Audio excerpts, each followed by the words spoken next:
لە ئەمریکاوە دەچینە ئێران کە تێیدا راپۆرتێکی نوێی شارەزایانی نەتەوە یەکگرتووەکان جارێکی دیکە سەرنجی خستوتە سەر دۆخی خراپی مافی مرۆڤ و بەتایبەت هەڵسوکەوتی خراپی تاران لەگەڵ کەمایەتیە نەتەوەیەکاندا لە وڵاتە.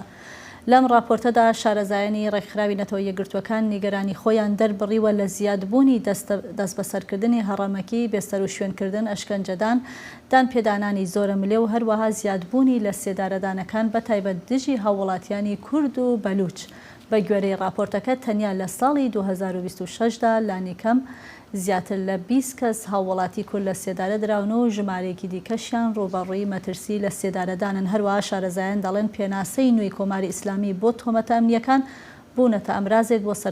سەرکوتکردنی کوردەکان و نەیارانی کۆماری ئیسلامی. بۆ زانیاری زیاتر لەسەر ڕەهەندەکانی ئەم راپۆرتە و کاریگەریەکانی لەگەڵ خاتون ئەوین مستەفازادە چالاکوانی مافی مرۆڤ لە ڕێکخراوی کوردپا قسە دەکەین. ئەوین خان سوپاسم بۆ ئامادەبوونت. ئەم راپۆرتەی نەتەوە یەکگرتووەکان چەندە گرنگە و جیاوازی چییە لەگەڵ راپۆرتەکانی پێشوودا؟ سڵاوتان لێبێتووەم کاتە ئێوەش باش. دیارە سەبارەت بە ئەو راپۆرتەی کە کارناسانی نەتەوە یەکگرتووەکان داوێنەتە دەر و لە ناوەڕۆکی ئەو راپۆرتەشدا ئاماژەیان پێکردو باسی مەبەستی سیاسیان کردو کە بەرامبەر بە کوردەکان و بەلوچەکان بەکاردێ. ئەو مەبەستە سیاسێک ئەو کارناسانە یعنی مەبەستیانەوە لە راپۆرتەکەدا دانهەوێ گرنگی پێ بدەن دیارە تایبەت بە ئەم بارودۆخە نوێیەوە نییە، بەڵکو لە ساڵانی ڕابردووشدا راپۆرتێری یعنی تایبەتی نەتەوە یەکگرتووەکان و بە تایبەتی لە دوای ژنجیان ئازادی کۆمیتەی ڕاستی دۆزی نەتەوە یەکگرتووەکان کە دروست بوو و چەند راپۆرتێکی بەجیاشیاندا باسییان لە یعنی ئەو مێژوویە لە سەرکوتکاری چەند قات بەرامبەر بە نەتەوە و کەمینەکان لە ئێران دەکرد، بە تایبەتی باسی کوردەکان و بەلوچەکانیان دەکرد و لە هەمان کاتیشدا باسی کەمینە ئاینەکانیان دەکرد وەکو سونیەکانی یارسانەکان کە لەم راپۆرتەشدا ڕەنگی داوەتەوە و باز لەو مەبەستە سیاسیە دەکەن کە حکوومەت بە سیاستمەداران. باشە ئەوین خان باسی ئەو ڕوانینە ئەمنیەت کرد بە نسبەتی کەمایەتیە نەتەوەیەکان بە تایبەت کوردەوە. ئەم ڕوانینە ئەمنیە بۆ بەرامبەر بە کورد هەیە لەلایەن تارانەوە؟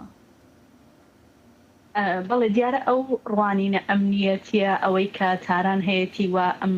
سیستمە ئیدیۆلۆژیەکە کۆماری ئیسلامی لەسەر پێناوەستە کراوە کە ئیدیۆلۆژیەکەی چبی و تێیدا چۆن پسنەسەرەوە و چۆن بەڕێوە بردرێ ئێمە دەبینین کە هەموو ئەو تایبەتمەندی و ئەو پێناس و شۆناسەی کە کورد و نەتەوەکانی دیکە هەیانە لە کورد بوون لە ئەوەی کە مەزهەبێکی دیکان هەیە و لە هەمان کاتدا لەو خەبات و مێژوویەی کە کردویانە بۆ ئەوەی کە هۆویەت و شۆناسیان دانی پێدا بندرێ و لە سیستمی وڵاتدا و لە دەسەڵاتداریدا دەوریان هەبێ. هەمووی ئەوانە حکوومەت وەکو دوژمنکاریەک بینیویتی کە ئەمانە نابێ هیچ مافێکیان هەبێ و هەر کاتێکیش احترازێک یا خواستێک و خەباتێک دەست پێ دەکا ئێمە دەبینین بە توندترین شێوە و بەبێ ڕەحمانەترین شێوە و لە هەموو ئەو شۆناس و تایبەتمەندیانە کەڵک وەردەگرێ بۆ ئەوەی کە هەم تۆ یعنی ئینکار بکە بەوەی کە ئەو هۆویەت و شۆناسەد ئەرزشی نییە بۆ ئەم حکوومەتەوە لەو ساختارەدا و تەنانەت تەنقاتی سەرکوتت دەکاتەوە. هەموو کارناسانی نەتەوە یەکگرتووەکان لە چەند ساڵی ڕابردوو گەیشتوونەتە ئەم قەناحەتە و بۆیە بە ئەوەی کە ناوی دەنێن ئەنگیزەی سیاسی یا مەبەستی سیاسی کە حکوومەت مەبەستی هەیە و ئامانزدار و ساختارمەند خەریکە بەرامبەر بە نەتەوەکان و ئێمە دەبینین لە خەباتی کورد لە مێژووی کورد ئەوین خان لە راپۆرتەکەدا ئاماژە بەوە کراوە کە سەرکوتکردنی ئێران لە ئیستایتر چی دیکە سنووردار نییە تەنها لە نێوخۆی ئێران و لە چوارچێوە و سنوورەکانی ئێران خۆیان، بەڵکو لە دەرەوەی سنوورەکانیش ئێستا خەریکە دەستەداتە سەرکوتکردنی چالاکوانانی کورد. ئەمە تا چەند جێگای نیگەرانیە؟ بەڵێ ئەمە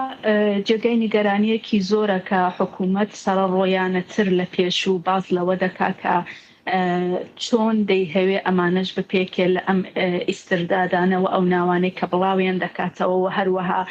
دەبینین مسادرەی ئەمواڵ لە ناوخۆی وڵات دەکرێت، هەڕەشە لە بنەماڵەکان دەکرێت، بانگێش دەکرێت. دیارە ئەمە جگەلەوەی کە ئێمە دەتوانین بڵین کە سەرکوتێکی ینی سەروی مەرزەکانە کە دەستی پێ کردووە ئامانجی یەکەمی ئەم دیسانەوە من پێم وایە خەڵکی ناوخۆیەکە ینی بۆ ئەوەی کە دەنگی خەڵک بکە و دەنگیان بە شۆنێک نەکا کە خەریکە سەرکوت دەکرێن ئامانجی خستۆتە سەر ئەو گروه و لایەن و کەسایەتیانەوە ڕێکخراوانەی کە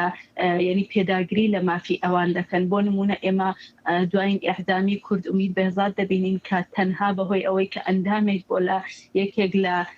شەبەکە نێودەوڵەتیەکانی فارسی زمانەوە ئیعدام دەکرێت ینی ئەمانە هەموو دەکاتە و چەند جاریش لە راپۆرتە ئەمنیەتەکانی ئیدارەی اطلاعات و سپادا باسی لێوە کراوەکە هەر جۆرە پەیوەندی گرتنێک لەگەڵ ئەمانە دەبێتە هۆی ئەوەی کە بازداش بکرێنەوە ڕوبەڕووی ینی حتا ئەمە دەبینین سێدارەش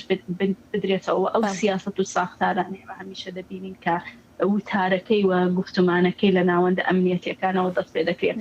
من پێم وایە هەڵەشەی یەکەم بۆ سەر خەڵکی ناوخۆیەوە لە هەمان کاتیشدا کردن و ئەو پچڕانی ئەو پەیوەندیە کە بۆ دەنگی خەڵکی ناوخۆ لە دەرەوە هەیەوە لە هەمان کاتدا نازانین ئەو سیاسەتە بەڕەو چۆ دەڕوا کە دەستی پێکردو کۆماری ئیسلامی بە ئاشکراش ئەوەی کە دیارە ئەنا پێشتریش ئەوین خان لە راپۆرتەکەدا ناوی چەند بەندکراوێکی کورد خراوەتە ڕوو کە ڕوبەڕووی مەترسی لە سێدارەدانن گرنگی بڵاوکردنەوەی ناوی ئەم کەسانە لەلایەن نەتەوە یەکگرتووەکانەوە چییە یعنی دەتوانێت کاریگەر بێ لە سەر چارەنووسی دۆسیەی ئەم زیندانیانە؟ بەڵێ زۆر کاریگەرە چونکە ئەو ساز و کارەی کە کارناسانی نەتەوە یەکگرتووەکان هەیەە ئەمانە کاتێک کە راپۆرتێک بڵاو دەکەنەوە راپۆرتەکە دەنێرن بۆ ناوەندە پەیوەندیدارەکان لە حکوومەتی ئێراندا و دەیان هەوێت کە وەڵام دەربن کە ئایا شەفافیت بکەن کە بۆچی ئەمانان ڕاگرتەوە بۆچی ئەم حکوماناندا بەسەرداتە سەفاندۆ بە تایبەتی ئەوەی کە کۆماری ئیسلامی خۆی لە ناتەوەی یەکگرتووەکان و لە سازمانی ملل بۆ ئەم پرسانەدا ئەندامەوە لەوێ هەیە بۆیە کاتێک کە وەڵامدەریش نەبن حتا وەڵامدەر نەبن ئەو کاتیش هەر بە زەرەریان چاوە دەبێەوە بۆیە ناوهێنانی ئەم کەسانە زۆر گرنگە ئەوەی کە زۆر گرنگیشە ئەم راپۆرتانەی کە بڵاو دەبنەوە ینی دەتوانین بڵین زۆر جاری چەند مانگی پێشووترە بارودۆخی چەند مانگی پێشووتر بەڵام کارنەزەکان بەردەوام پێویستیان بەوە هەیە ناوی نوێوە بارودۆخی نۆیان پێڕا بگەێنرێ بۆەوەی کە راپۆرتی نۆ بڵاوکەنەوە گرنگی ناوەکان و پرسی نەتەوەکان لەوەدایەکە ئەم راپۆرتانە دەنێردرێن بۆ ئێران و ئێران لە هەر سوڵەتێکدا